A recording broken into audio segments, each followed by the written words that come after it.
के ना देख, रुक के ना देख, रुक के। अभी डाउनलोड करें तक ऐप। नमस्कार, स्वागत है आपका आज तक पर। आपके साथ मैं हूं मीनाक्षी कंडवाल। सीधे आपको इस वक्त पटना से खबर दिखाते हैं, जहां पर सैकड़ों छात्रों ने लॉकडाउन तोड़कर सड़क पर प्रदर्शन किया है।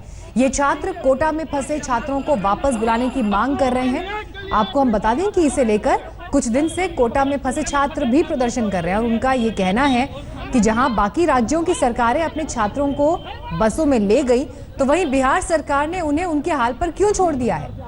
नीतीश सरकार को केंद्र की नीति का इंतजार है। हालांकि कुछ छात्र कोटा प्रशासन की अनुमति के बाद बिहार लौट रहे हैं, लेकिन इसके लिए उन्हें वापसी का खर्च खुद अदा करना होगा।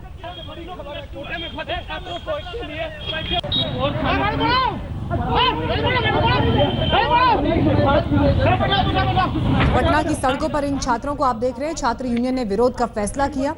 लॉकडाउन तोड़ते हुए ये छात्र सड़कों पर उतर आए।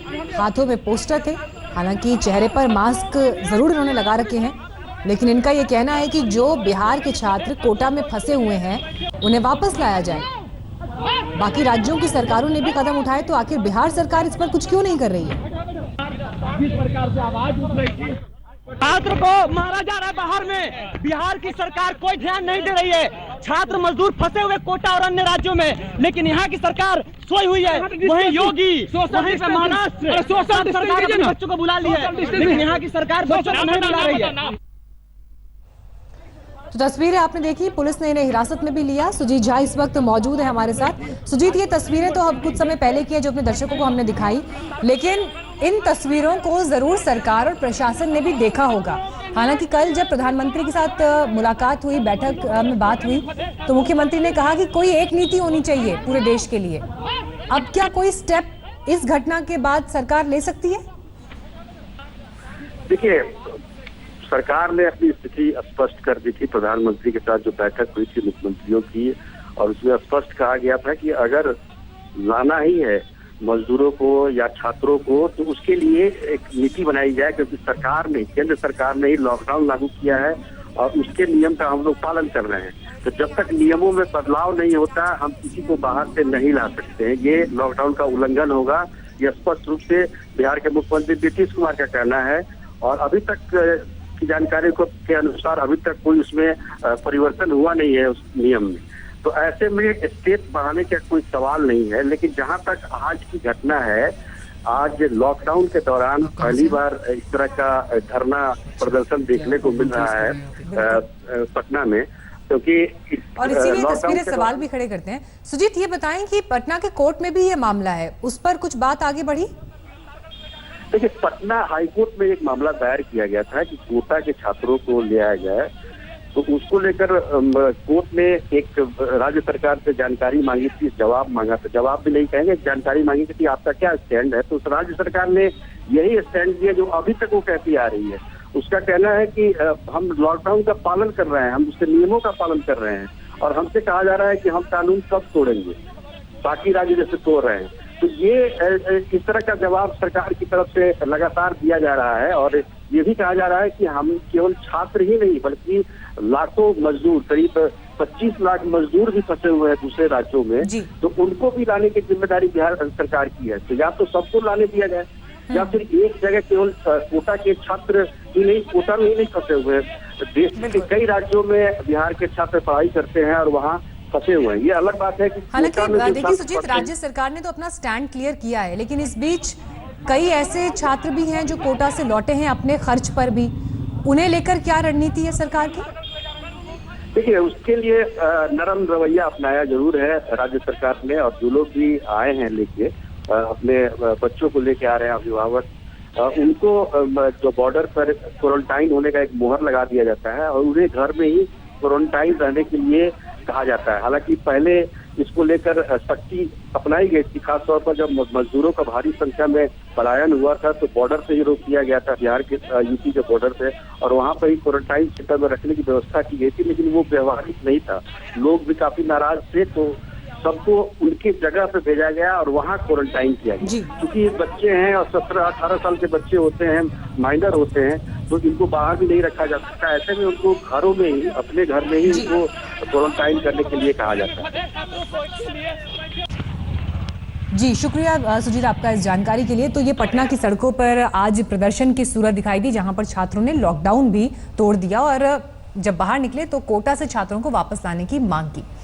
लेकिन अब आपको हम गुजरात के शहर सूरत से तस्वीर दिखाते हैं, जहां पर डायमंड के बिजनेस में लगे वर्कर्स ने हंगामा किया। अपनी मांग को लेकर हजारों कारीगरों ने ऑफिस पर पथराव किया, तोड़फोड़ किया। वर्कर्स का ये आरोप है कि लॉकडाउन होने के बावजूद भी उनसे काम करवाया जा रहा है और खाने की दिक्कत उन्हें हो रही है।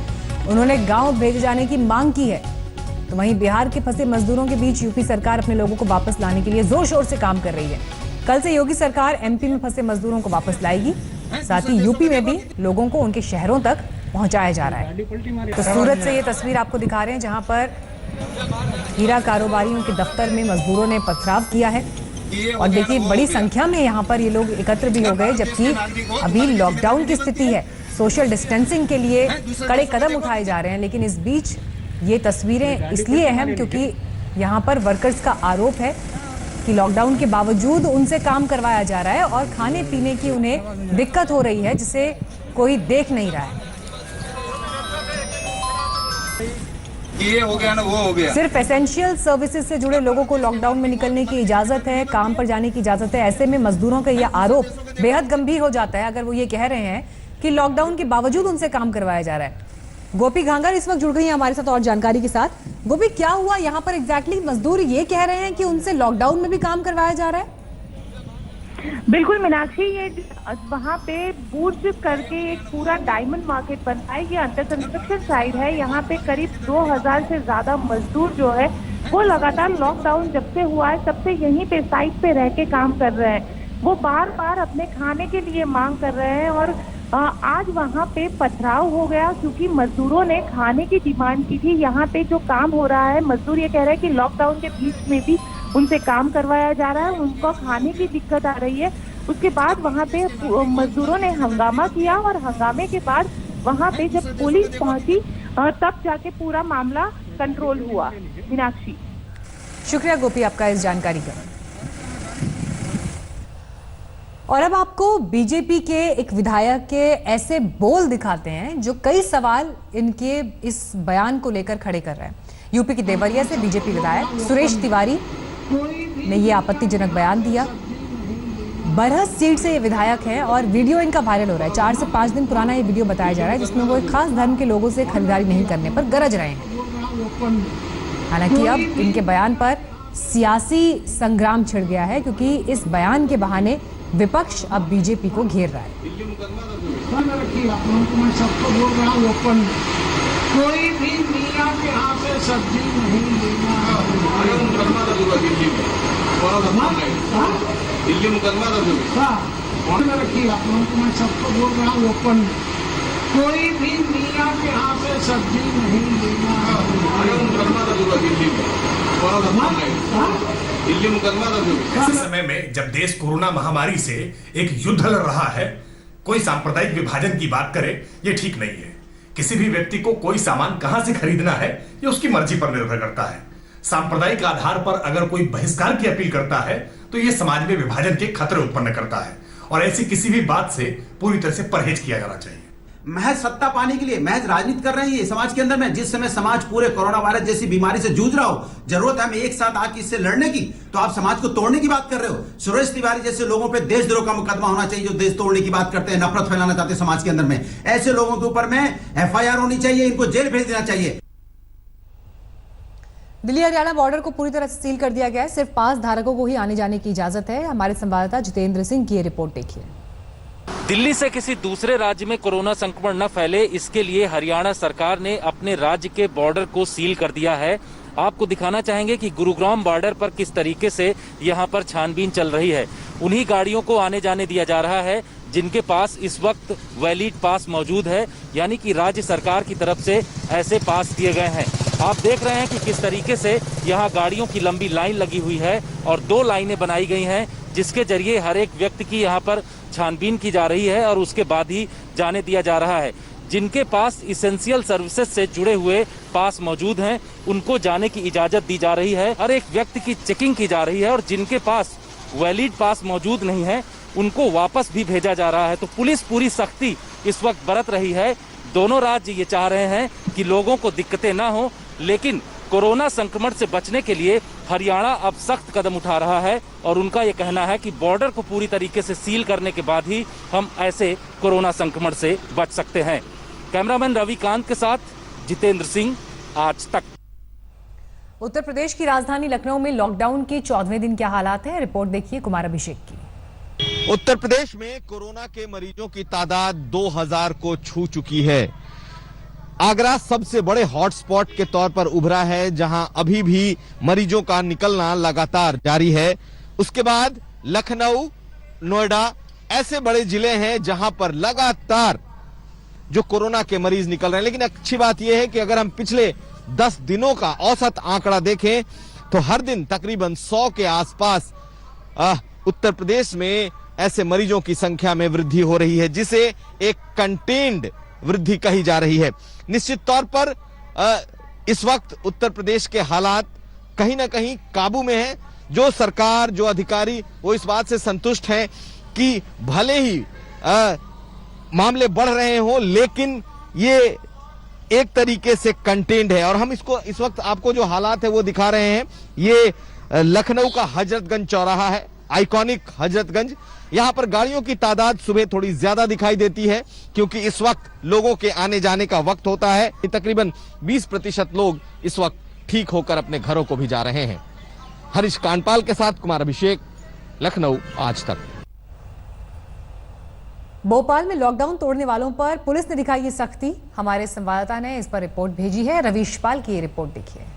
हम भोपाल के कोलार इलाके में, और अगर आप यहाँ देखें तो तमाम ऐसे लोग जिनके पास बाहर निकलने का पास नहीं है या कोई वाजिब वजह नहीं है, उन्हें पुलिस ने बड़ी संख्या में यहाँ रोका है।